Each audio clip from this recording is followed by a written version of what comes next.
मेरे YouTube channel MBR movie review में आपका स्वागत है। दारोद फिल्म रिलीज होने के बाद शाकिब खान ने फिल्म के बारे में क्या कहा, आइए देखते हैं।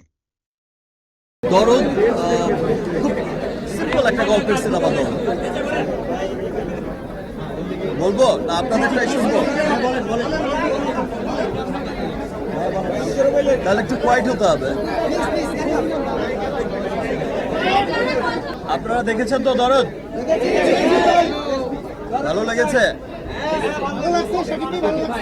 চরিত্রটা ভালো লেগেছে? এখানেই সার্থকতা। চরিত্রটা যে অ্যাটলিস্ট ভালো লেগেছে, আমারও খুব ভালো লেগেছিল যখন আমি মামুনের কাছ থেকে গল্পটা শুনেছিলাম প্রথম। শেষের দিকে আমারও মনে হয়েছে বাহ, তাহলে একটু কোয়াইট হতে হবে। দরদ আসলে খুব দরদের একটা সিনেমা।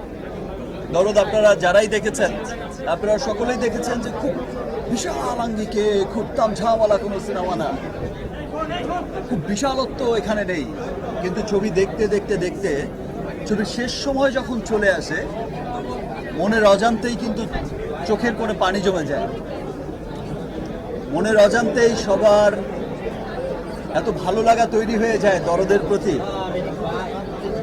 সো গল্পের ডে 1 থেকে আজকের দিন পর্যন্ত আমরা দরদকে দরদ দিয়েই ভালোবেসেছি, এবং দেশের মানুষও এই প্রতিকূল অবস্থার মধ্যে, আমি খুব অবাক হয়ে গেছিলাম। আমি তখন ছিলাম না, আমি আমার বরবাদ সিনেমার শুটিংয়ে মুম্বাইতে ছিলাম। আমি যখন শুনলাম, আমার এতটা এক্সপেকটেশন ছিল না। যে আপনারা জানেন যে বিভিন্ন কারণেই হয়তো মামুন তেমন একটা পাবলিসিটি করতে পারেনি, প্রচারণায় তেমন খুব একটা আহামরি কোনো কিছু করতে পারেনি, ঠিক সময় মতো চেষ্টা করা সত্ত্বেও অনেক কিছু দিতে পারেনি। কিন্তু সবাই খুব চেষ্টা করেছে, মামুন খুব চেষ্টা করেছে, আমার প্রোডাকশন টিম খুব চেষ্টা করেছে। এত চমৎকার একটা সিনেমা কেন প্রেজেন্ট করবে না চমৎকার করে? আমরা সকলেই খুব শঙ্কিত ছিলাম যে দেশের এই সিচুয়েশনে আসলে সিনেমা দেখার মুডে মানুষ কতটা আছে, বিনোদনের জন্য মানুষ কতটা উদ্গ্রীব হয়ে আছে, বা সিনেমা দেখতে কতটা আসবে বা কেমন লাগবে। বাট আমি যখন শুনলাম বা আমি দেখলাম পরের দিন সোশ্যাল মিডিয়াতেও যে ফার্স্ট ডেতে 2024-এর হাইয়েস্ট কালেকশন, হাইয়েস্ট ওপেনিং ছিল হচ্ছে দরদের।